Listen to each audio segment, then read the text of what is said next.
Buenas tardes a todos, bienvenidos una vez más a mi canal. Soy Diego Fiorentino y hoy vamos a hablar de los apellidos en particular que me han consultado los suscriptores que vieron el primer video en el cual hablamos en general del origen y el significado de los apellidos.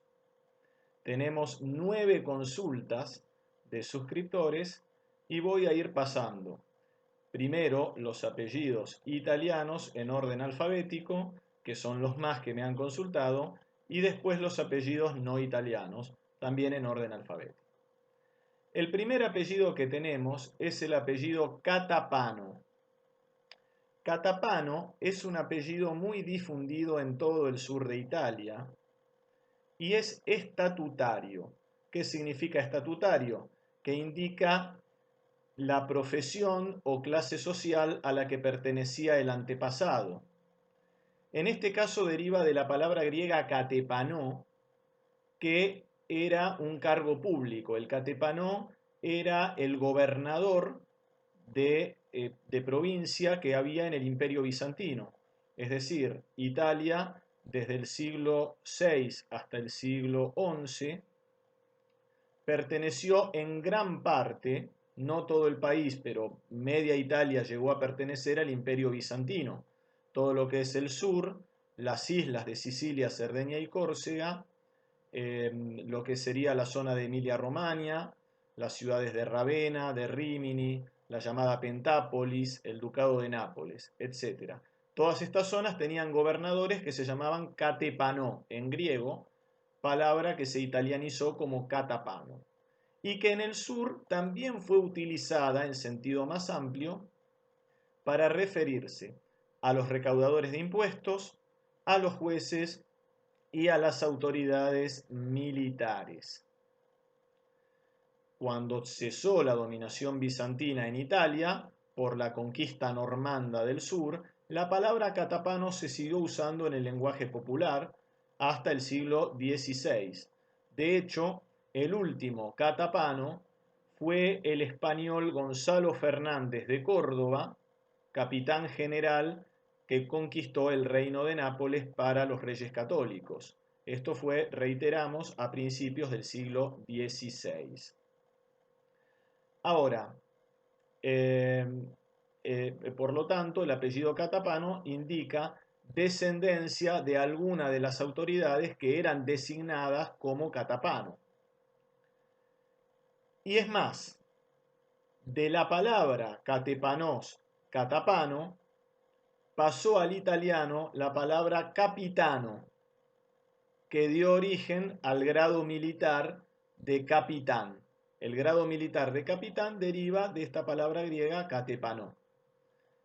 Y a su vez ha ido más allá en la Italia medieval el uso de este vocablo, a tal punto que también se llamaba capitano a los líderes, a los jefes de las corporaciones de artes y oficios que había en las grandes ciudades. De ahí vienen los famosos capitanes de la industria. Bien, pasamos al segundo apellido que nos consultaron, que es Cavalieri.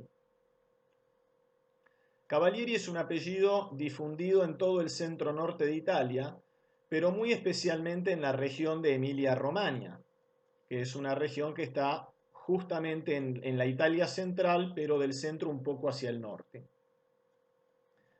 Cavalieri significa caballero. El apellido es estatutario, indica profesión o clase social. Significa que el antepasado era caballero o bien pertenecía o trabajaba para una familia de caballeros, o bien realizaba un trabajo que se ejercía a caballo, como podía ser soldado de caballería o cartero. Los carteros en esa época andaban a caballo, no se había inventado la bicicleta. Y finalmente también puede la palabra caballero responder más que a una profesión en sí, a una pertenencia a una familia burguesa distinguida. El uso de las palabras damas y caballeros no necesariamente se refieren a quien tiene un título de nobleza, sino a quien es una persona distinguida o que pertenece a una familia distinguida. En tercer lugar tenemos el apellido Ceccarelli.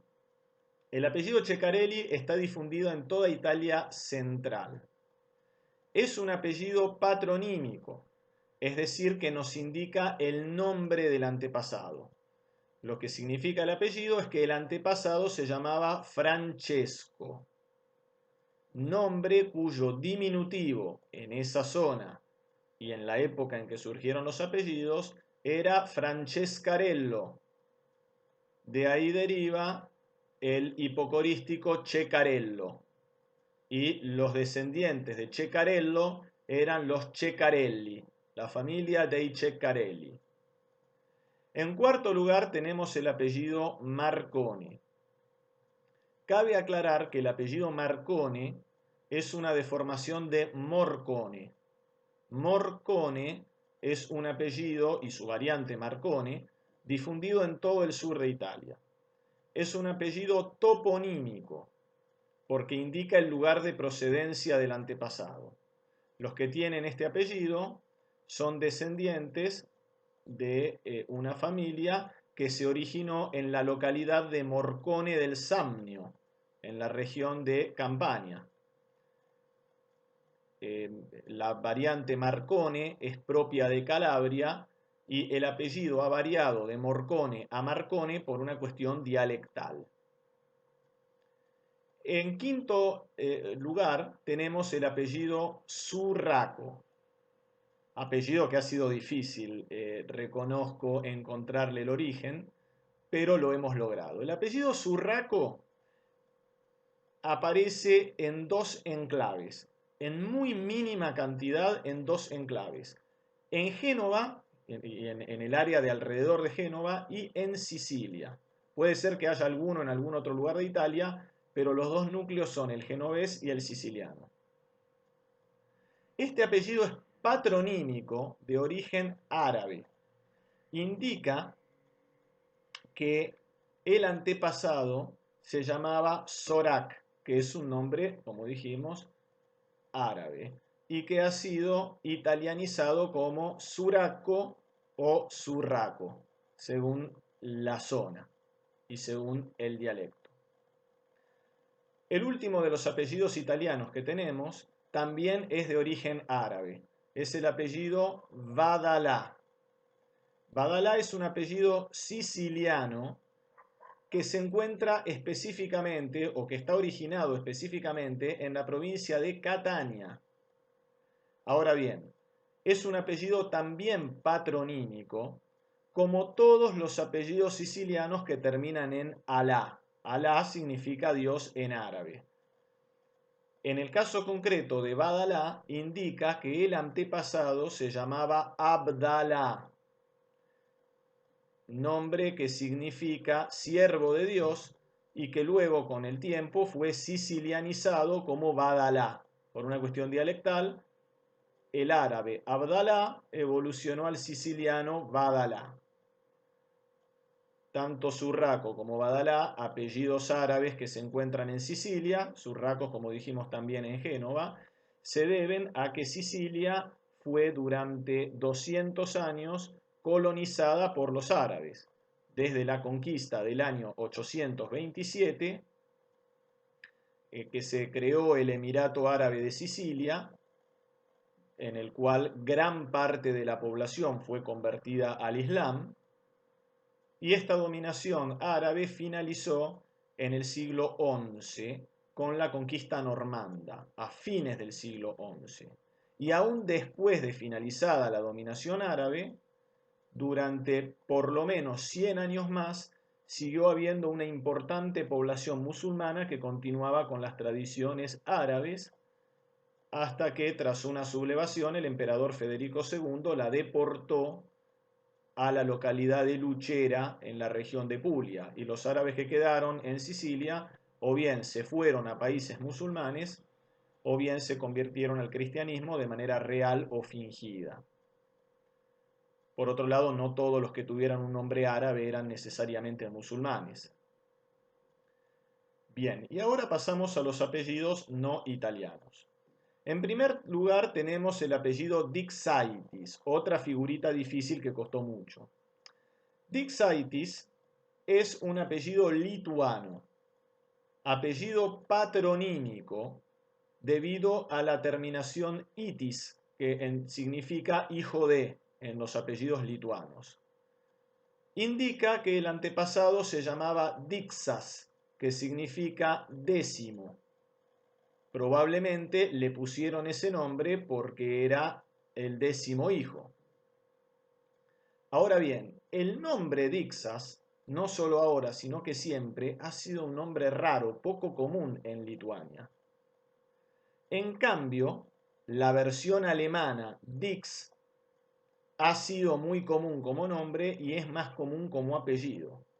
Hay que tener en cuenta que Lituania históricamente ha sido limítrofe de Prusia Oriental, región que actualmente sería el enclave ruso de Kaliningrado, ya que fue conquistada por la Unión Soviética en la Segunda Guerra Mundial. Así que existe alguna posibilidad de que el antepasado Dixas en realidad fuera alemán y se llamara Dix, de Prusia Oriental, y debido a la cercanía fronteriza haya pasado de un país a otro. Esto es una posibilidad. No está confirmado, pero dado lo poco común que es Dixas y Dixaitis en Lituania y lo más común que es Dix en los países de habla alemana y la proximidad entre Lituania y Prusia Oriental es una posibilidad que no habría que descartar. Luego tenemos el apellido Hard. Yo lo pronuncio así porque, lógicamente, la pronunciación alemana no es mi fuerte. Hart es un apellido alemán y es toponímico, indica lugar de procedencia. Las personas que tienen este apellido son aquellas cuyo antepasado proviene de la localidad de Hart, ubicada en la llamada Selva Negra, que se encuentra en el estado de Baden-Württemberg. Alemania es un país federal, está dividido en estados, y la localidad de Hart y la Selva Negra en la que la localidad se encuentra pertenecen al estado de Baden-Württemberg, que se encuentra en el sudoeste de Alemania, cerca del límite con Suiza.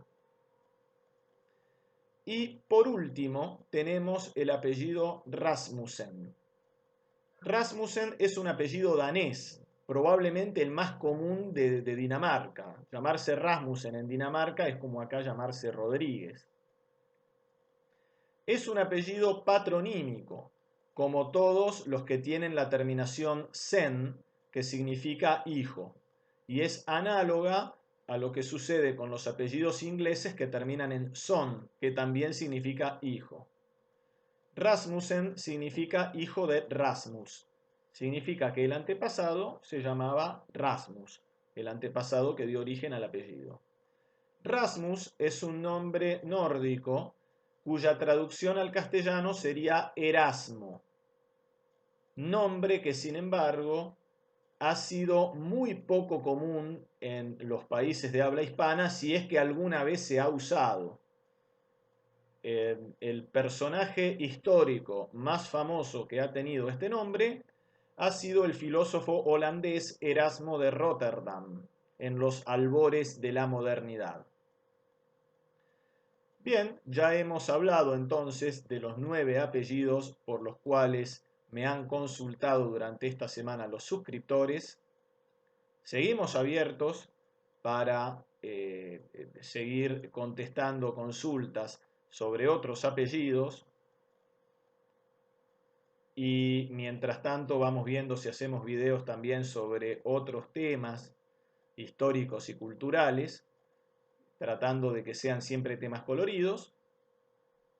Y con esto nos despedimos por ahora y los espero en mi canal para ver los próximos videos que vayamos haciendo. Que tengan todos una muy buena semana. Los saluda Diego Fiorentino.